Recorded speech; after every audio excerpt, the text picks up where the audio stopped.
नमस्कार दोस्तों, आपका एक बार फिर स्वागत है आपके अपने चैनल हिंदू हारमोनी में। आज हम इस वीडियो में एक ऐसे सार्थक प्रसंग की चर्चा करेंगे जिसका हर वाक्य आपके हृदय को छूकर गुजरेगा। तो मित्रों, देरी न करते हुए आइए इस कहानी के बारे में जानते हैं।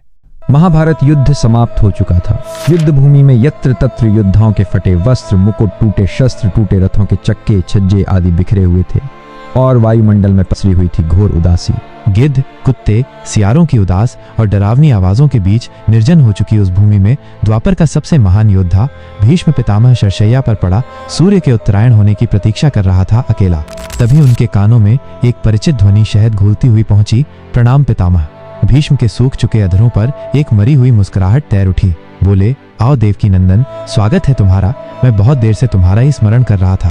कृष्ण बोले, क्या कहूँ पितामह, अब तो ये भी नहीं पूछ सकता कि कैसे हैं आप। भीष्म चुप रहे। कुछ क्षण बाद बोले, पुत्र युधिष्ठिर का राज्याभिषेक करा चुके केशव, उनका ध्यान रखना। परिवार के बुजुर्गों से रिक्त हो चुके राजप्रासाद में उन्हें अब सबसे अधिक तुम्हारी ही आवश्यकता है। कृष्ण चुप रहे। भीष्म ने पुनः कहा, कुछ पूछूं केशव? बड़े अच्छे समय से आए हो। संभवतः धरा छोड़ने के पूर्व मेरे अनेक भ्रम समाप्त हो जाएं। कृष्ण बोले, कहिए न पितामह। एक बात बताओ कृष्ण, तुम तो ईश्वर हो ना? कृष्ण ने बीच में ही टोका, नहीं, मैं ईश्वर नहीं, मैं तो आपका पौत्र हूँ पितामह। भीष्म उस घोर पीड़ा में भी ठठाकर हंस पड़े। बोले, अपने जीवन का स्वयं कभी आकलन नहीं कर पाया कृष्ण, सो नहीं जानता कि मेरे जीवन में अच्छा रहा या बुरा, पर अब तो इस धरा से जा रहा हूँ। कन्हैया, अब तो ठगना छोड़ दे रे। कृष्ण जाने क्यों भीष्म के पास सरक आए और उनका हाथ पकड़कर बोले, कहिए पितामह। भीष्म बोले, एक बात बताओ कन्हैया, इस युद्ध में जो हुआ वो ठीक था क्या? किसकी ओर से पितामह, पांडवों की ओर से या कौरवों की ओर से? कौरवों के कृत्यों पर चर्चा का तो अब कोई अर्थ ही नहीं कन्हैया, पर पांडवों की ओर से जो हुआ वो क्या सही था? आचार्य द्रोण का वध, दुर्योधन की जंघा के नीचे प्रहार, दुशासन की छाती का चीरा जाना, जयद्रथ के साथ हुआ छल, निहत्थे कर्ण का वध, सब ठीक था क्या? यह सब उचित था क्या? इसका उत्तर मैं कैसे दे सकता हूँ पितामह? इसका उत्तर तो उन्हें देना चाहिए जिन्होंने ये किया।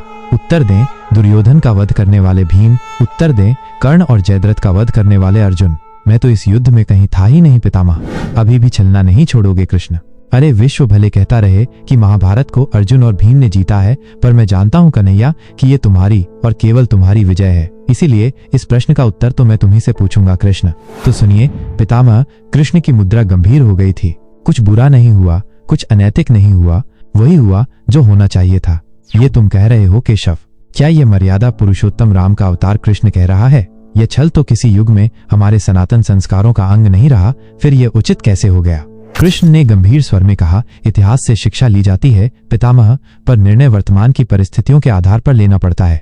हर युग अपने तर्कों और अपनी आवश्यकता के आधार पर अपना नायक चुनता है। राम त्रेता युग के नायक थे, मेरे भाग में द्वापर आया था, इसलिए हम दोनों का निर्णय एक सा नहीं हो सकता पितामह। नहीं समझ पाया कृष्ण? तनिक विस्तार से समझाओ तो। भीष्म पितामह की आवाज में एक उत्सुकता थी। राम और कृष्ण की परिस्थितियों में बहुत अंतर है पितामह। राम के युग में खलनायक भी रावण जैसा शिव भक्त होता था। तब रावण जैसी नकारात्मक शक्ति के परिवार में भी विभीषण जैसे संत हुआ करते थे। तब बाली जैसे खलनायक के परिवार में भी तारा जैसी विदुषी स्त्रियां और अंगद जैसे सज्जन पुत्र होते थे। उस युग में खलनायक भी धर्म का ज्ञान रखता था, इसलिए राम ने उनके साथ कहीं छल नहीं किया। किंतु मेरे युग के भाग में कंस, जरासंध, दुर्योधन, दुशासन, शकुनी, जयद्रथ जैसे घोर पापी आए हैं। उनकी समाप्ति के लिए हर छल उचित है पितामह, और पाप का अंत आवश्यक है, वह चाहे जिस विधि से हो। तो क्या तुम्हारे इन निर्णयों से गलत परंपराएं नहीं प्रारंभ होंगी केशव? क्या भविष्य तुम्हारे इन छलों का अनुसरण नहीं करेगा? और यदि करेगा तो क्या ये उचित होगा? भविष्य तो इससे भी अधिक नकारात्मक आ रहा है पितामह। कलयुग में तो इतने से भी काम नहीं चलेगा। वहां मनुष्य को कृष्ण से भी अधिक कठोर होना होगा, नहीं तो धर्म समाप्त हो जाएगा। जब क्रूर और अनैतिक शक्तियां सत्य एवं धर्म का समूल नाश करने के लिए आक्रमण कर रही हों, तो नैतिकता अर्थहीन हो जाती है पितामह। तब महत्वपूर्ण होती है विजय, केवल विजय। भविष्य को यह सीखना ही होगा पितामह। क्या धर्म का भी नाश हो सकता है केशव? और यदि धर्म का नाश होना ही है तो क्या मनुष्य इसे रोक सकता है? भीष्म पितामह के आवाज में शांति का स्वर था। सब कुछ ईश्वर के भरोसे छोड़कर बैठना मूर्खता होती है पितामह। ईश्वर स्वयं कुछ नहीं करता, केवल मार्गदर्शन करता है। सब मनुष्य को ही स्वयं करना पड़ता है। आप तो मुझे भी ईश्वर कहते हैं न? तो बताइए न पितामह, मैंने स्वयं इस युद्ध में कुछ किया क्या? सब पांडवों को ही करना पड़ा ना। यही प्रकृति का संविधान है। युद्ध के प्रथम दिन यही तो कहा था मैंने अर्जुन से, यही परम सत्य है। भीष्म अब संतुष्ट लग रहे थे। उनकी आंखें धीरे धीरे बंद होने लगी थी। उन्होंने कहा, चलो कृष्ण, ये इस धरा पर अंतिम रात्रि है, कल संभवतः चले जाना हो, अपने इस अभागे भक्त पर कृपा करना कृष्ण।